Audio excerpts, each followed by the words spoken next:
There was a time in F1 when the leader lapped nearly everyone up to third place. Unbelievable, right? That's the Mercedes W11 for you, the pinnacle of F1 engineering. Since the turbo hybrid era, Mercedes has consistently dominated, with rival teams struggling to keep up even when they copied Mercedes designs. What's the first thing that comes to mind when you hear 2020? Wildfires, COVID-19, or Kobe Bryant? Nope, it's actually Mercedes. Imagine a car so grippy, it sticks to the track like glue. During the 2020 Italian Grand Prix in Monza, Lewis Hamilton zoomed around the circuit in the fastest lap in F1 history, averaging 165 miles per hour. That car, the Mercedes-AMG F1 W11 EQ Performance, is a masterpiece. You must respect the engineering marvel even if you're not a Mercedes fan. Years of relentless research, development, and luck, you made it unstoppable in 2020. The Mercedes W11 didn't just maintain excellence in 2020, it pushed performance boundaries further. While other teams hit a development ceiling, Mercedes continued to innovate and improve, extending their lead. Before diving into the W11, let's briefly discuss its predecessor, the W10. Despite dominating with 15 wins and both championships, the W10 had issues, notably overheating and tire temperature management. These problems surfaced during the 2019 Austrian GP and affected qualifying performance, costing Mercedes 11 pole positions. The 2016 Mercedes was ahead of the pack, but the W11, it was in a league of its own. Faster, more stable, nearly perfect. So, how did Mercedes create a car that was sometimes a full second faster than the competition?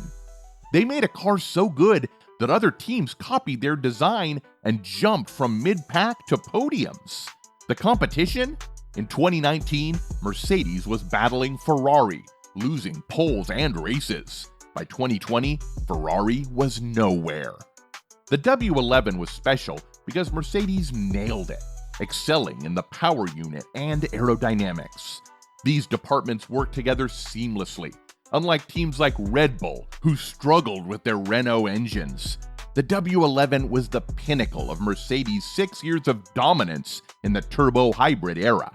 Each car improved over the last, more power, downforce, and grip.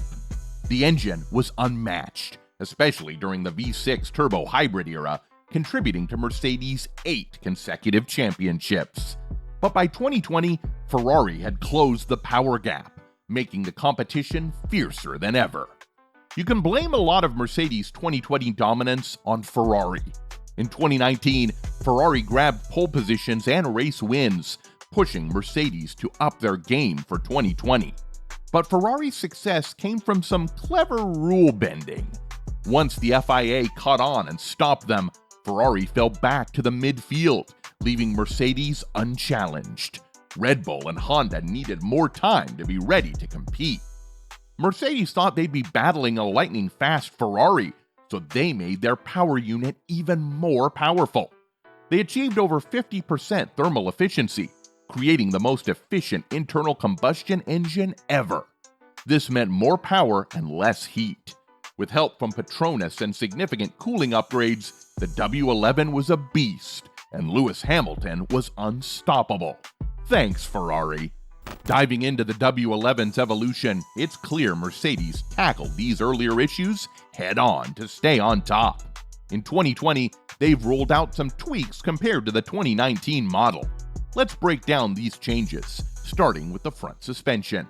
The engineers reworked the wheel mechanisms and revamped the suspension integration, opening up fresh aerodynamic options for the front of the car. Mercedes continually improved aerodynamics, tweaking side pod inlets and lowering the side impact structure. Technical director James Allison called the new rear suspension setup bold, aiming for more downforce by redesigning the lower wishbone. This ambitious plan paid off significantly. The W11 suspension stands out, especially the wishbones and diffuser. In 2020, Mercedes pushed the wishbones to the highest legal limit to maximize clean airflow to the diffuser. But the real trick? The lower wishbones. Compared to the 2019 W10, these were raised and moved back as far as possible. This move is tough because of the high lateral loads on these components. Achieving this while passing FIA crash tests and ensuring reliability demanded extra weight and clever engineering. The added downforce made it worthwhile, much like the double diffuser days of 2009. Mercedes supercharged their diffuser by eliminating anything that could disrupt the clean airflow, something teams have struggled to do reliably. The redesigned rear suspension of the W11 added a lot of downforce, but it wasn't without its issues. The clever wishbone design caused some problems. By moving the wishbone back, the mounting point shifted towards the back of the transmission, an area not built to handle the new lateral loads, especially during a crash. This led to occasional gearbox issues, particularly on tracks like Austria, where Lewis and Valtteri had to avoid curbs to prevent high spike loads.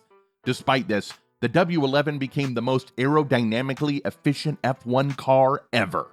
Combined with its new cooling system and engine efficiency, it boasted the most powerful engine in F1 history.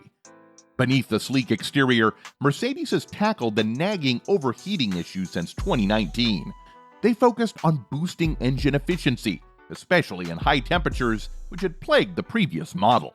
This tweak cut down on reliability problems and improved aerodynamics by eliminating the need for extra cooling vents. With the engine handling heat better, they crafted a thinner, more streamlined car for 2020. Plus, with tire specs staying the same as in 2019, Mercedes already understood tire behavior, giving them more time to perfect their strategy. Enter the ingenious dual-axis steering or DAS system, a revolutionary fix to their issues. Sharp-eyed folks notice Mercedes drivers doing something odd with their steering wheels during preseason testing. The DAS system lets them tweak the toe angle of the front tires by pushing and pulling on the wheel. On straights, reducing the toe angle was a massive advantage. Less toe angle meant less tire scrub, which meant less heat buildup. This kept tire performance consistent over time by managing their heat cycles. But the DAS system wasn't just about tires. It also acted as a drag reduction system, providing an unexpected aerodynamic boost by altering tire angles. Mercedes introduced DAS in 2020 to fix a key weakness from the W10, qualifying performance. The W10 was strong, but its qualifying pace lagged. Ferrari snagged 7 poles in 2019, pushing Mercedes to act. According to Allison, the car was too gentle on its tires, struggling to get them into the ideal operating window for a hot lap. DAS aimed to solve this. While many thought DAS was for speed or tire management during races, it was for safety car restarts and qualifying. The result? The W11 grabbed 15 pole positions out of 17 races and won 11 of them. All these technological advancements turned the Mercedes W11 into a formidable force, leaving competitors worried. Every tweak, every invention, meticulously crafted a car destined to be not just a champion, but the fastest F1 car ever. Yet, despite its brilliance, the Mercedes W11 wasn't perfect. During preseason testing, engine reliability became a nagging worry. When they reached Australia for the supposed season opener, it was clear those engine issues persisted. But then, the global lockdown hit, canceling the first race.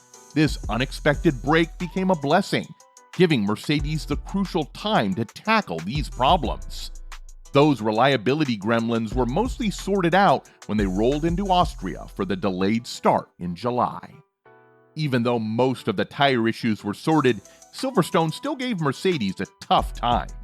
Both cars suffered tire blowouts in the first race, leading to a nail-biting finish. The second race saw more tire troubles, handing Red Bull's Max Verstappen the win. Looking at the races Mercedes didn't win that season reveals some interesting twists. Take the Italian GrandPrix, for instance. They qualified 1-2, showcasing their speed.